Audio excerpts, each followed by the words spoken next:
Hello and welcome to Half Baked, where we have half baked opinions and thoughts and incomplete renders.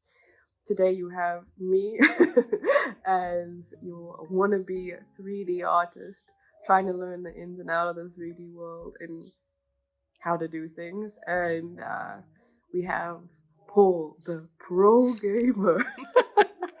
Hello. I was told not to call him that, but I just couldn't. I couldn't resist the urge to embarrass him like that, you know. And today we are going to be discussing an event, a technology, and then just overall general thoughts and opinions on gaming and the 3D world and gaming. So, what actually got us here today and what inspired this podcast is me learning Maya in one of my classes and really enjoying it, despite having the world's worst computer to possibly think about trying to do any 3D work. But I really enjoyed it, and I really wanted to delve more into it and see where I could go and what I could do with it. And yeah, that's basically what got us here today. And Paul can attest to the pretty bad computer and Maya as well, because I had asked him to render stuff for me. Yes, most definitely. Didn't turn out quite as well as we thought, but it worked. It worked out in the end, I think. But yeah, so as my opinion on a technology, I wanted to discuss Maya and Cinema Studio 3ds Max, because that's most commonly used in video gaming, and that's a great way to lead into our event as well, where we're going to talk about Forza Horizon 5 and the making of and how they made things, etc. So I went and I looked into using Cinema Studio 3ds Max and Maya, and overall my thoughts and opinions on it is I thought that Maya was far superior in the terms of animation and rigging, whereas Studio 3ds Max was easier for modeling and texturing, which we'll talk more about later as well.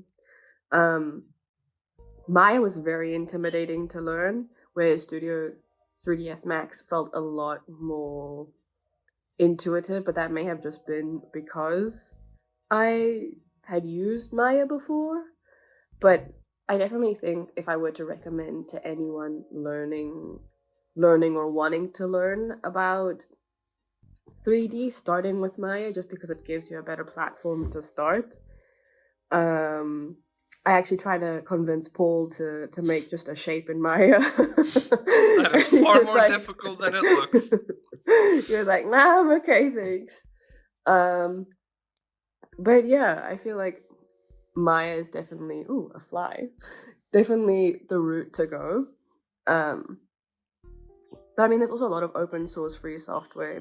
But I would say Maya for modeling, for rigging and animation, and then Studio 3ds for modeling and texturing. And to delve into this further, we went and we attended the Forza Horizon 5 pre-events almost, right? Yeah, they're called Let's Go streams. Yeah, Let's Go streams where they did these leading up. Was it leading up to the release? Yes, it was pre-release information. So it was leading up to the release of Forza, and we actually watched these when they were originally coming out because Paul was super excited and he was like, "Please watch with me." I'm revealing all your secrets here. Hey, it turned out to be pretty okay. It did. It was honestly so much more interesting than I thought. They covered. I actually took notes here about what they covered. They covered how they reference things, their lighting.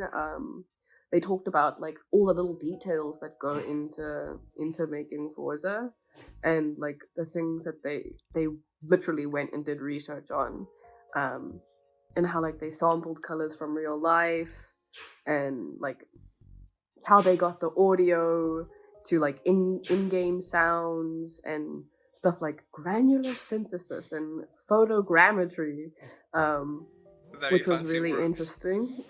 Very fancy words. I'll pretend that before I watched that stream I knew what was going on. Definitely did not. None of us did. None of us did. um, as for what I liked, I honestly liked it all. What did you like?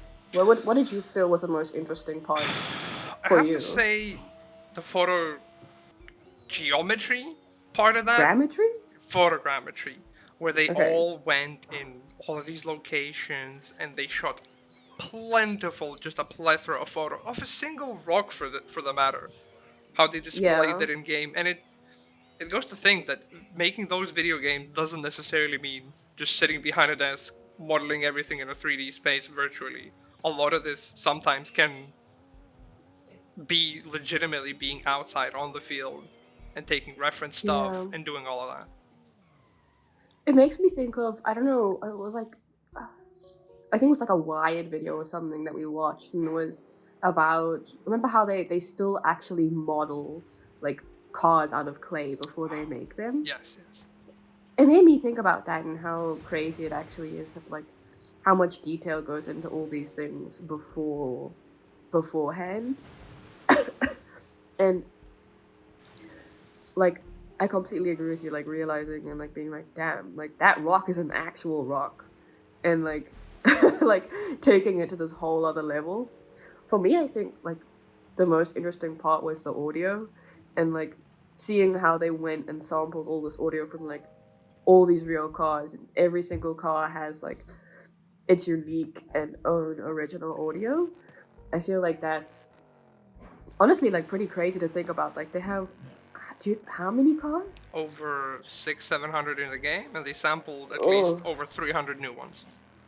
damn. Cause I mean, they use some of them from the old Forza Yes. game, yeah, the Forza 4, um, which I mean is still crazy to think about. And they spoke about using granular synthesis, which is like basically them recording the audio and then taking like little samples from it and using that to create like a smoother audio when you play the game, which is crazy. Can you attest to like anything like in-game experience with this? Um, in game, compared to Horizon 4, when granular synthesis was barely used, I, Mm. from a personal experience, I can't really feel the difference.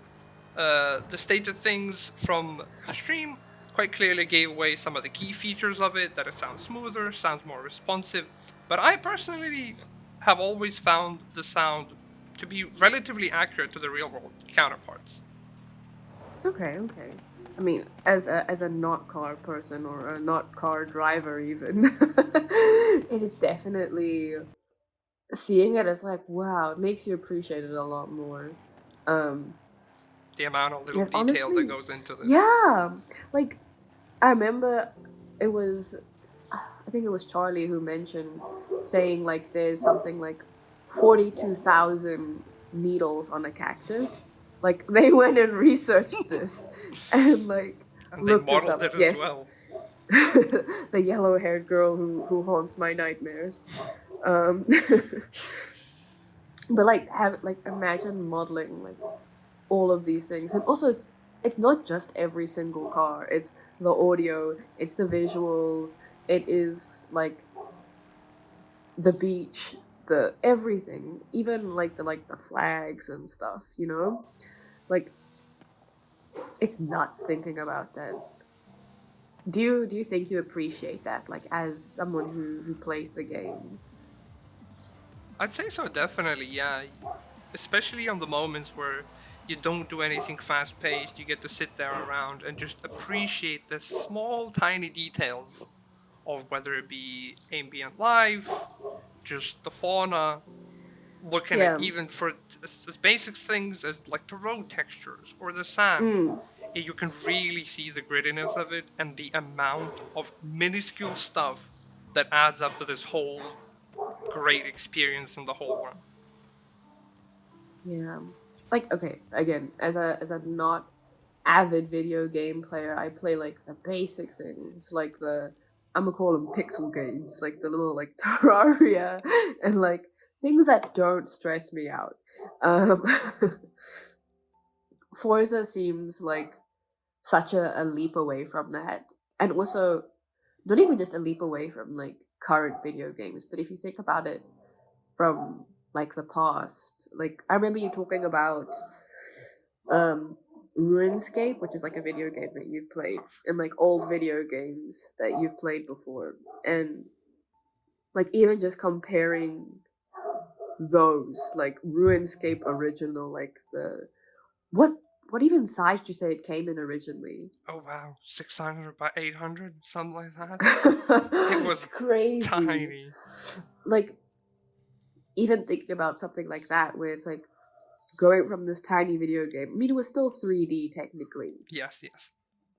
but like going from that and comparing that to Forza, I mean, yeah, that's so much longer ago. But like seeing how far it's come, The as photorealism is someone just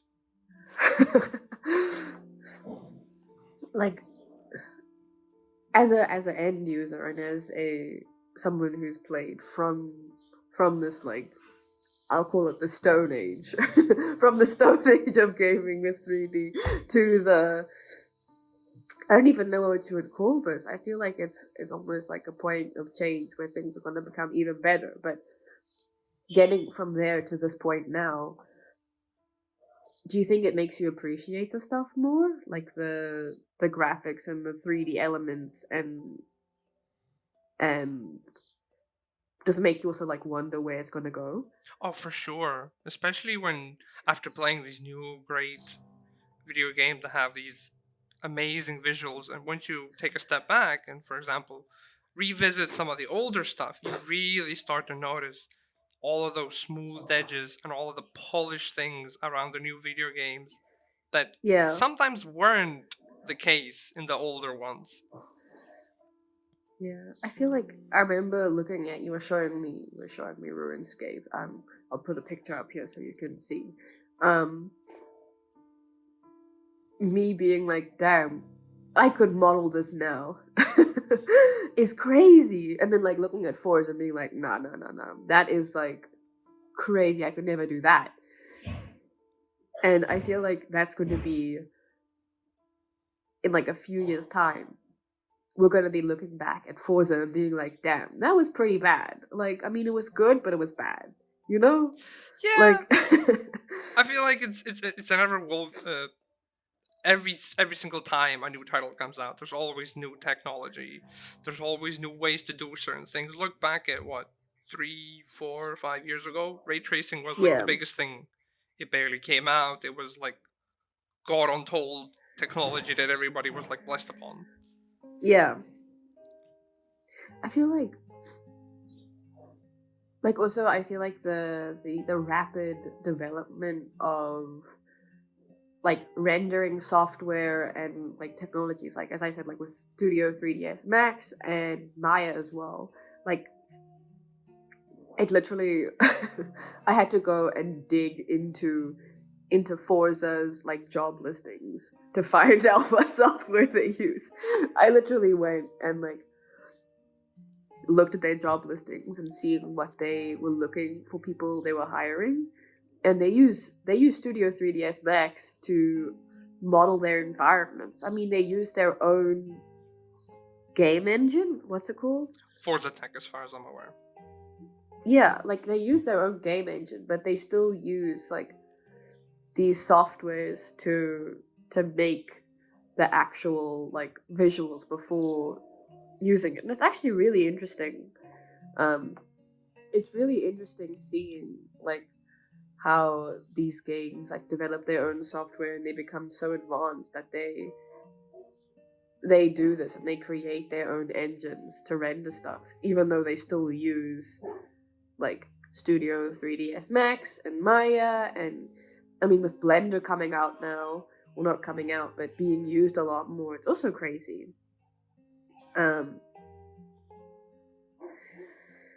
But yeah, I feel like it's so interesting, like hearing, and then with like the experience of the video game, how do you feel it could like develop or move forward regarding like 3D software, considering it already looks like photorealistic? Like, what do you think is the next step in regards to like video games and the 3D world?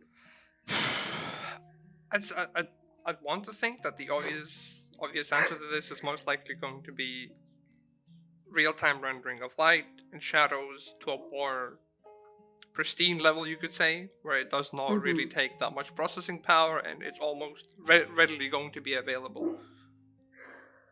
I So mean, just isn't on such as continue? compared now with ray tracing, you need a specific graphics card, you need a relatively powerful machine, and even then, in some of those used cases, it's not widely used and it's not available at every single given Yeah. time and moment. I mean, aren't they? Isn't there with it's like Forza Motorsport? No, Yes. we watched the trailer to it, and I feel like that was like a pretty big advancement, even from Forza like Horizon 5, which like just came out. Basically, it's like maybe Yes. like 7 months old, 8 months. Yeah, But October something. yeah, well, no, wasn't it November? Well, doesn't Might have matter. been. But it's so crazy. Like even just seeing the major advancement from Forza Horizon 5 into Forza Motorsport. Like they 8. spoke about the light and 8. Yeah. But like, isn't it so crazy like seeing that difference alone? Like the they have the light changes and stuff. It's not real time, is it though? I'm pretty sure they said that there's gonna be dynamic weather and daytime effects. That all of it is going to be right there now. Okay, so then technically isn't that what you said though? So how much further do you think they can push it? Like what is the next step? I suppose the next step with proper video games, you'd probably imagine it would be virtual reality. Being able to sit in the position of what you'd be doing in game, doing all sorts of these things. But once again, this is a leap. There's still a lot of hurdles in front of us. As you can quite Mm-hmm. clearly see that right now the market's not really suited for VR games as of yet because of the Yeah. hardware limitations that we're facing. And then speaking on the hardware like limitations and that sort of aspect of things. And I know like games generally will have their own game engines, and I know they do this because it helps them optimize what runs, and they don't have to be like Studio 3ds Max or like Maya and know how to do everything, so they optimize to just do that.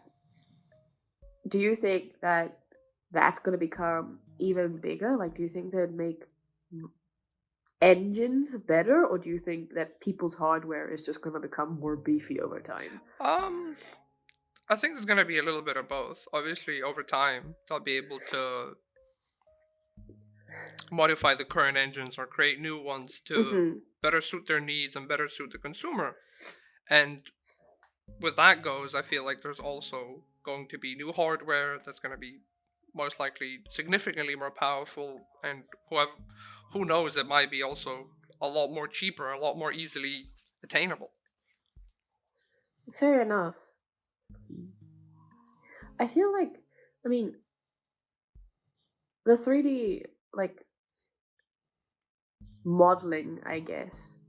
How do you feel like that would play a role in all of this? Like, obviously, as someone who's in like the audiovisual field and wants to get into this, like, you can obviously see, or I can obviously see, like that's gonna develop and that's gonna become bigger, and that's gonna obviously add to the game development. But how do you think, as an end user, that's gonna like make your gaming experience better? I would imagine uh, the modeling part is going to be that with the increased hardware limitations, I'm gonna assume we're gonna be able to see far more meticulously crafted models. They're Hmm. gonna have more detail. I'm gonna assume they'd have higher resolution texturing. Mm. Yeah.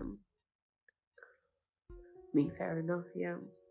And then I feel like speaking about like all of this makes me think about the metaverse and like imagining going and like making these 3D elements for the metaverse, for example. Like, would you? I mean, the metaverse is still in its early days, but like, imagine you could go into the metaverse and buy this car and drive it. Would That you would, do that? Do you think that's cool? yeah, of course. Why not? That does sound like an interesting experience to be had, and But like, if you like bring into like this 3D element and you make it like, let's say you have like your fake steering wheel and like those chairs that vibrate and stuff, and then it's still in VR and you're in the metaverse and you bought this car. What would you want to still have like the physical car? Like, I mean, I mean, as good as virtual reality can get, nothing's going to be able to accurately simulate the real thing as the real thing. There are still fair enough, fair there's still enough. certain things that virtual reality can't really simulate. Yeah, I mean, I guess so. I feel again as someone who's not I don't like driving because like people on the road and big car scary. um, I feel like that'd be a great alternative for me. It's too bad like it can't make you like travel or anything, which would be great. But you know, self-driving cars aren't non-existent. So Oh yeah, there's plenty of them already out there. yeah, I So mean like Tesla and stuff. But like I don't know. I feel like it's such a an open like playing field, like where things could go. I feel like it's just a matter of time seeing where it goes, I guess. Um and then like last thing before I think we end off is where do you as like a gamer or someone who games rather um where do you see gaming going, or where do you want it to go? What do you want it to be? as someone who enjoys the photorealism, I'd say I'd want that improving upon. Obviously, at the current stage as it is already, it is nice. It is nothing even Yeah. remotely comparable to what we started with. But it's always nice to see those certain expansions and seeing stuff. Let's say, for example, in Forza Horizon 4 and compared to Forza Horizon 5, there was Yeah. introductions of ray tracing. Whether it be partially or not, it's still a new feature. Volumetric Hmm. lighting, all of these new high resolution textures with the photo Yeah. geometry that was used to attain all of that. I would imagine Yeah. that is what really gets me. Okay. And then any other ending thoughts or ending opinions on like today's discussion? Like anything you would want to add or want to say? As much as the current engines that we have are okay, it's very interesting to see what's going to be coming next. And Hmm. who knows what we'll be able to achieve in 5 to 10 years, Yeah. and how we'll be able to look back at the past and see where we were. Yeah. I mean, like, for me as someone who uses a Mac to game, it quotations because it's barely anything. Like farming simulator, for example. Like my computer was running it at it was like 4 frames a second. Which is crazy. Like and then if you compare it to someone like Paul's who like I mean his computer chugs still a little bit, like not chugs, but it definitely gets its fans going, I guess. Yeah, the temperatures can go up. I feel like even just seeing that, like how much of a hardware can make a difference, is also something to see. I feel like I want to see how hardware develops to better allow people to game, I guess, and Yeah. how it's all gonna work. Because I guess if everyone has better hardware, it'll be easier to not only like model and render things, but it would be more enjoyable for everyone, opening more opportunities. I don't know if I'm just talking hogwash or.